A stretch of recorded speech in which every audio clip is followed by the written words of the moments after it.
In this video, I'm gonna teach you how to open an N26 bank account in Germany. It's a very quick and easy process, so make sure to follow along.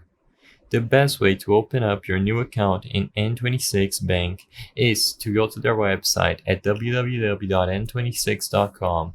You can access this website either on your computer or your phone. If you arrive at the English page dedicated to the United States, make sure you scroll all the way down and you change it to Germany.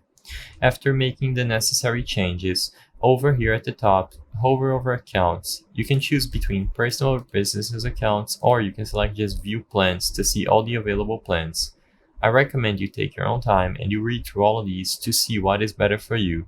As you can see, they have detailed information on all the current features of these different cards. Choose the one you want to open a bank account with and then select Open Bank Account.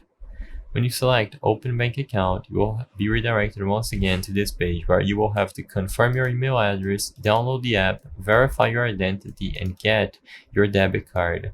Select Get Started and follow the information presented. I hope I was able to help you on how to open an N26 bank account in Germany.